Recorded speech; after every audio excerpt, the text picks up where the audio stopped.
2006년 5월 20일 당시 한나라당 대표였던 박근혜 의원이 서울 신촌에서 지방선거 지원 유세 중 괴한에게 피습당하는 사건이 발생했다. 박 의원은 군중 속에서 갑자기 튀어나온 한 남성에게 면도칼로 턱을 찔리는 중상을 입었으며 총 60바늘을 꿰매는 수술을 받아야 했다. 가해자는 정가 10범의 정모 씨 당시 50세로 범행 직후 현장에서 체포됐다. 그는 당시 언론 보도에서 정치에 대한 불만을 범행 동기로 진술했으며 조사 결과 계획적인 테러였던 것으로 드러났다. 당시 피습 장면은 현장에 있던 시민과 언론에 의해 촬영돼 전국적으로 큰 충격을 안겼으며 정치인의 신변 안전에 대한 경각심을 불러일으켰다. 특히 박 의원이 피습 직후 피를 흘리며 유세차에서 내려오는 장면은 전국 뉴스에 보도되어 국민적 관심이 집중됐다. 사건 이후 박근혜 의원은 치료를 마치고 빠르게 선거 지원 유세에 복귀했으며 국민에게 받은 사랑으로 이겨내겠다고 밝히며 대중의 지지를 더 모았다. 이 사건은 박 의원의 정치 인생에서 중요한 전환점으로 평가받는다.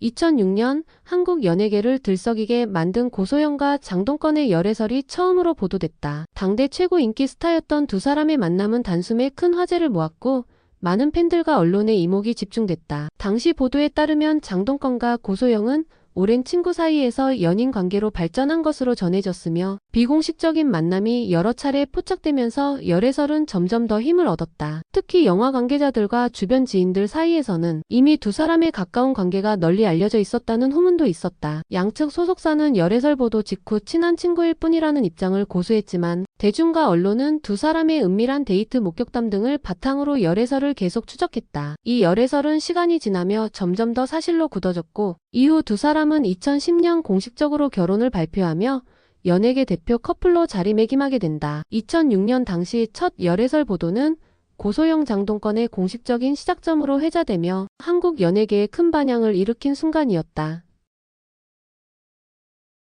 2006년 영상 공유 플랫폼 유튜브는 전 세계적으로 폭발적인 인기를 끌며 온라인 미디어 시장의 판도를 바꿔놓기 시작했다. 사용자가 직접 촬영한 영상을 자유롭게 업로드하고 공유할 수 있는 이 플랫폼은 출시 1년 만에 하루 1억 건 이상의 조회수를 기록하며 급성장했다. 이런 성장 가능성을 눈여겨본 구글은 2006년 11월 유튜브를 총 16억 5천만 달러에 인수했다. 이는 당시로서는 파격적인 금액이자 구글 역사상 가장 큰 인수합병 중 하나였다. 유튜브는 창업자 체드 헐리, 스티브 첸, 자웨드 카림 3인이 2005년 창업한 회사로 누구나 콘텐츠를 만들 수 있다는 개념을 대중화하며 1인 미디어 시대의 문을 열었다. 구글의 인수 이후 유튜브는 광고 수익 모델과 글로벌 플랫폼 전략을 기반으로 더욱 빠르게 성장, 지금의 세계 최대 영상 플랫폼으로 자리 잡게 된다. 이번 인수는 기술 산업의 판도를 바꾼 결정적 사건으로 평가받으며 유튜브는 단순한 스타트업에서 글로벌 미디어 제국의 핵심으로 도약하게 됐다.